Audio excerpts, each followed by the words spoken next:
Alô, boa tarde a todos. Estamos mais uma vez na nossa escola Jesus Cristo, porque a gente a carrega no coração, né? E vamos preparar nosso ambiente lendo um trecho do Sermão do Monte, as bem-aventuranças. Vendo Jesus as multidões, subiu ao monte e, como se assentasse, aproximaram-se seus discípulos. E ele passou a ensiná-los, dizendo: Bem-aventurados os humildes de espírito, porque deles é o reino dos céus. Bem-aventurados os que choram, porque serão consolados. Bem-aventurados os mansos, porque herdarão a terra.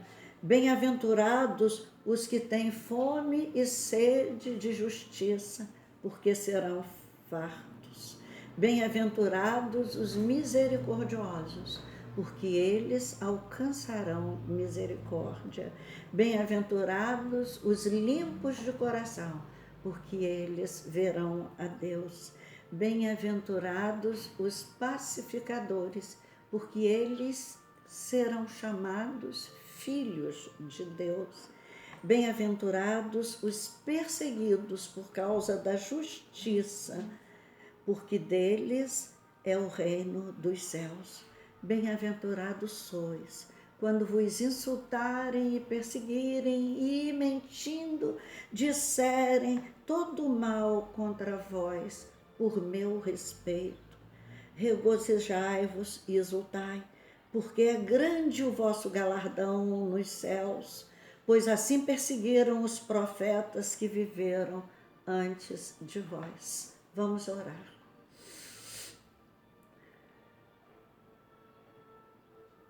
Senhor, nessa hora de tanto susto, de tanto medo, de tanta dor, clamamos por Ti. E vamos como essa multidão atrás dos Teus passos, na busca do monte que subistes, do monte da evolução, através do conhecimento da verdade que nos liberta. Abençoa, Senhor Jesus, nossos esforços pequeninos embora, de caminhada contigo. Somos frágeis para o tamanho do monte que sobes, mas estamos fazendo nessa hora de dor nossos esforços, embora estejamos ainda na base do monte. Contemplamos muitos outros como nós, cansados, que param no meio do caminho e tentamos nós outros te seguir, Jesus, para que um dia possamos junto a Ti, no alto do monte, contemplar o vale, a várzea, o lugar de onde viemos, o vale triste, e contigo louvar a Deus, Pai misericordioso, justo e bom, pela caminhada. Fica conosco, Jesus, e abençoa nossos esforços de estudo desta tarde. Que assim seja. Amigos, a página que nos coube nesta tarde é do livro Vinha de Luz, Emmanuel, psicografia de Chico Xavier, Auxílio Eficiente, mensagem 17. E abrindo a sua boca os ensinava. Refere-se a essa subida do monte, subiu o monte e como se assentasse, aproximaram-se seus discípulos. A página diz: o homem que se distancia da multidão raramente assume posição digna à frente dela. Quando nós estamos conscientes, temos uma certeza dos nossos ideais, do nosso caminho, dessa nossa subida ao monte, quando nós estamos com a consciência pacificada, nós não fugimos da multidão, nós vamos ao encontro dela. Em geral, quem recebe autoridade cogita de encastelar-se na zona superior. E é essa a realidade do nosso mundo. A autoridade exacerba o orgulho, a vaidade e esses vícios que são tão antigos dentro de nós costumam nos envaidecer, nos fazer crescer, nos sentir melhores, distanciados do resto do mundo. Então, essa nossa subida ao monte da autoridade nos faz distantes da multidão. Quem alcança patrimônio financeiro elevado costuma esquecer os que lhe foram companheiros do princípio e traça linhas divisórias humilhantes para que os necessitados não o aborreçam.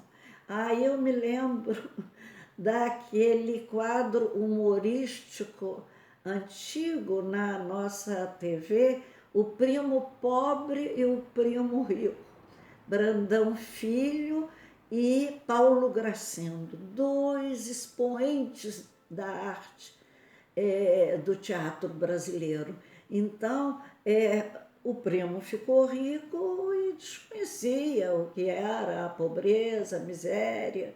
E realmente isso é o comum. A gente vê muita gente falando que vai se ganhar na loteria, vai fazer creche, asilo para os velhos, vai fazer tão generosos. Mas nunca vi surgir nenhuma obra social de alguém que tenha sido contemplado com a loteria. Quem aprimora a inteligência quase sempre abusa das paixões populares facilmente explorável. Meu Deus, a inteligência é um dom divino. A criatura que tem inteligência tem uma capacidade, pelo menos devia ter, uma capacidade maior de discernimento, de entendimento da vida, das situações. Mas muitas vezes essa inteligência é compartimentalizada. Como hoje a vida é assim, antigamente o médico era um médico de família e um clínico geral, e nossa, como eram competentes, como sabiam tudo de medicina, como tocavam no doente e percebiam logo a doença. Depois vieram as especialidades e essas almas, né, devem estar muito bem em espaços melhores que aqui, porque essas criaturas salvaram muitas vidas. Então, muitas vezes a nossa inteligência é assim, voltada para uma coisa só, e não abrange o coletivo, não conhece o todo, se afasta da multidão pela inteligência. Quem aprimora, e muitos desses que usam inteligência costumam explorar a massa com uma inteligência mais reduzida, costuma conduzir erradamente a massa. Meu Deus, como nós conhecemos isso? Quantas desilusões todos nós já tivemos. E a massa, na maioria das regiões do mundo, prossegue relegada a si própria. A política inferior converte-a em joguete de manobra comum. Então, aqui são aqueles favores em véspera de eleição, e a gente já viu de tudo, de ditadura, de dentadura, desculpa, até ligação de trompas, feitas para ganhar voto em eleição. O comércio desleal nela procura o filão de lucros exorbitantes. O intelectualismo vaidoso envolve-a nas expansões do pedantismo que lhe é peculiar. Meu Deus, como os intelectuais são vaidosos. Difícil é a convivência no mundo intelectual sem termos que conviver com a vaidade. Eu digo sempre que eu aprendi mais com aqueles analfabetos com quem eu convivi no início de minha carreira, no Imburi do Outeiro, aqui na minha campus querida, do que aprendi com muitos intelectuais que me cercaram. Eu aprendi a vida ali. Aquele lugar, aquela roça onde eu fiquei por 15 anos, moldou em muito o meu caráter, a minha personalidade atual, acrescentou muito ao meu espírito, à minha individualidade. A convivência com os aparentemente ignorantes me foi de grande aprendizado nessa vida. Então, era a sinceridade total, era a pureza de sentimentos. Meu Deus, que coisa linda! Quando eu recebia uma batata doce, um milho verde, colhido pelas crianças mesmo, na roça, onde elas, pequeninas, já trabalhavam. Então, impossível não evocar essas lembranças bonitas de vida, né? De época em época, a multidão é sempre objeto de escárnio ou desprezo pelas necessidades espirituais que lhe caracterizam os movimentos e atitudes. É verdade, as pessoas usam a multidão, é um objeto de uso, né? E geralmente é um povo necessitado de tudo, no âmbito afetivo, na sua emoção, nos sofrimentos que trazem desde a infância, na questão material, na falta de alimento.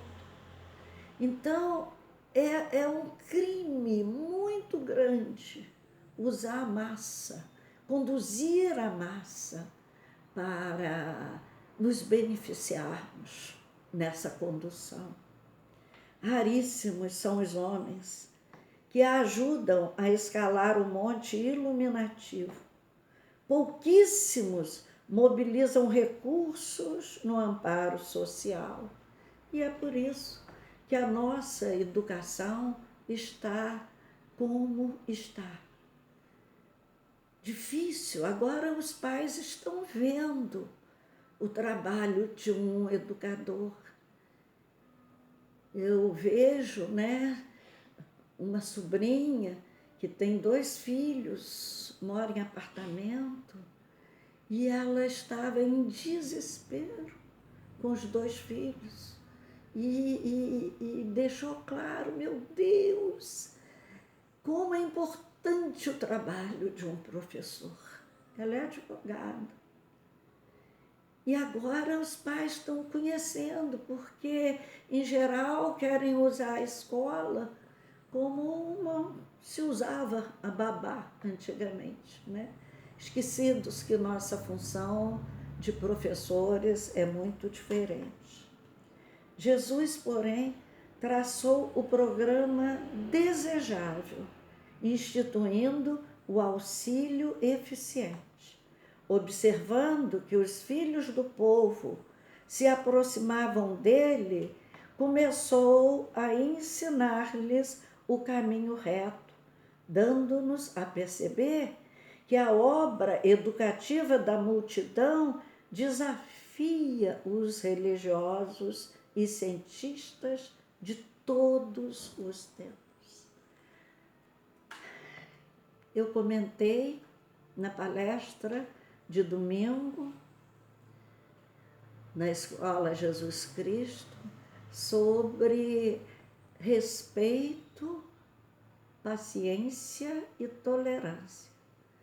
Que a palavra falada, a palavra escrita, não antecede a palavra falada, a palavra com que nós devemos educar os nossos filhos. Por isso que os analfabetos muitas vezes têm lições que desconhecemos para nos trazer. As crianças não recebem exemplos, que é a linguagem que elas entendem. É a primeira alfabetização de um ser humano que vem à Terra, são os exemplos de seus pais, dos seus parentes, dos seus irmãos mais velhos. Então, ele aqui nos fala desse programa de educação que ainda não foi cumprido. A obra educativa da multidão desafia os religiosos e cientistas de todos os tempos. E a gente vê a diferença entre os países um pouco mais desenvolvidos, até na própria dor. Eu tenho uma sobrinha que mora na Alemanha e, meu Deus, como o povo é disciplinado, como o povo lá é educado numa rígida disciplina.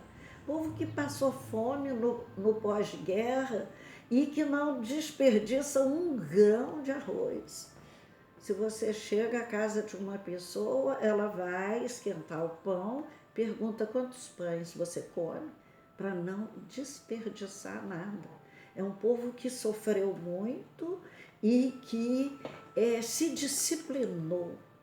Daí a gente vê nessa fase do corona, quanto tempo?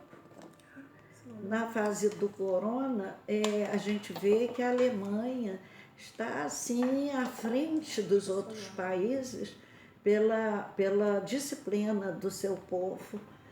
Quem se honra, pois, de servir a Jesus, imite-lhe os exemplos. Ajude o irmão mais próximo a dignificar a vida e edificar-se pelo trabalho sadio e a sentir-se melhor. Na verdade, Jesus subiu o monte naquela hora. Interessante, o esforço de Jesus de subir o monte.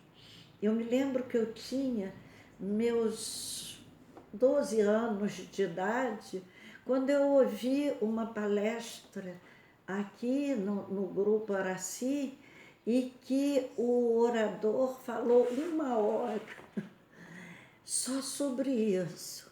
E Jesus subiu o monte. Meu Deus, eu era criança e meu pai nos obrigava a assistir às reuniões públicas com toda razão e sabedoria, porque é realmente nas reuniões públicas que nós somos tratados. E quem pode ver, né, os videntes, veem ali quantos espíritos, quantos médicos fazem tratamento e em órgãos específicos das pessoas que estão ali assistindo à palestra. Então, essa subida ao monte que eu ouvi quando eu era criança me impressionou muito. E Jesus subiu o monte, um sacrifício a mais que ele nem precisava. Mas ele não subiu ao monte como Emmanuel nos lembra numa outra mensagem, e nessa mensagem também, para espezinhar. Não subiu ao monte da autoridade, nem do patrimônio financeiro, nem o da inteligência, nem o da política, nem do comércio desleal, nem do intelectualismo, e tampouco desprezou aquele povo. Não, ele se assentou, diz o texto, vendo Jesus as multidões, subiu ao monte e, como se assentasse, aproximaram-se os discípulos. Como Jesus se assentou, os discípulos se aproximaram. Há 2000 anos, Jesus se assentou. Alguns se aproximaram. E nós?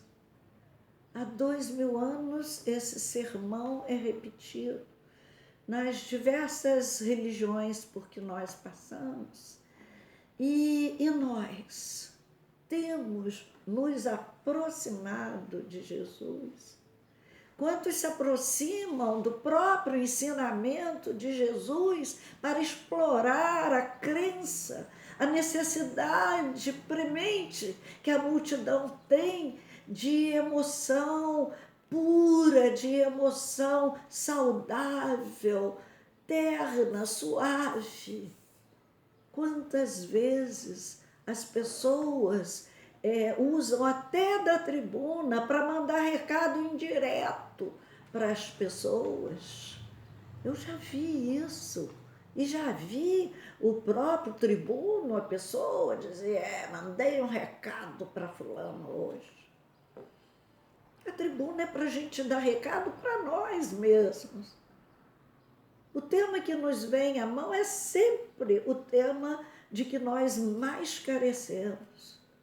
Por que será que hoje tenho esse compromisso de falar às pessoas? Por certo, é disso que eu preciso estudar essas lições, porque devo ter usado também o meu verbo, ou o nome do próprio Cristo, para desviar pessoas do caminho correto, para explorar a fé da multidão. Todos nós que estamos hoje na tribuna fizemos mau uso dela.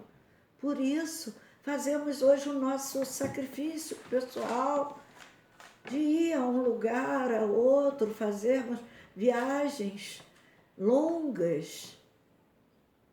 Esse ano fui a Rondônia, 10 horas de viagem, né? Então, é a nossa tarefa de levar o Evangelho. Eu, particularmente, tenho compromisso com o Evangelho de Jesus, explicado por Allan Kardec, pela doutrina espírita. Quem se honra, pois, de servir a Jesus, imite-lhe o exemplo. Ajude o irmão mais próximo a dignificar a vida e edificar-se pelo trabalho sadio e a sentir-se melhor. Só nos sentimos melhores pelo trabalho sadio. Que Jesus nos abençoe. Não podemos ir agora para o passe magnético de todos os dias nesse horário, mas estejamos com Jesus, subamos o monte com Jesus, assentemo-nos calmamente e voltemos ao Sermão do Monte nessa hora. Que cada um pegue o seu Novo Testamento e, terminada a prece, reveja o Sermão do Monte, que deve ser sentido por todos nós nessa hora de dor. Muita paz. Vamos orar. Senhor, te bendizemos, Senhor Jesus, por mais essa oportunidade de estarmos contigo,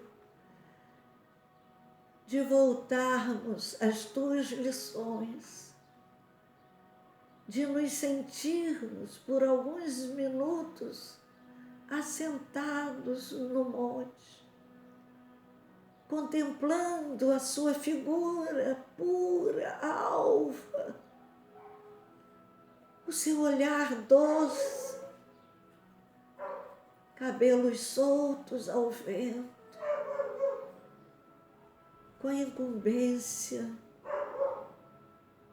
enorme de educar a humanidade deste planeta. Nós te louvamos e te bendizemos, Senhor, por todos os sacrifícios que fizeste por nós.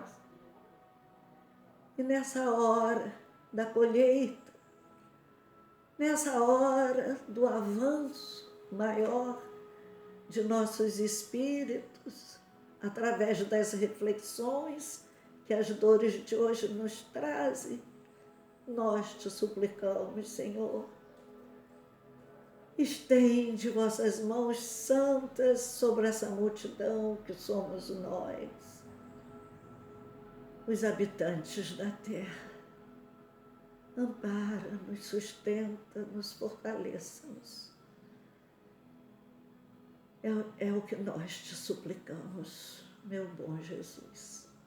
Abençoa a nossa casa, ampara e protege a nossa escola, Jesus Cristo, e todos aqueles que a frequentam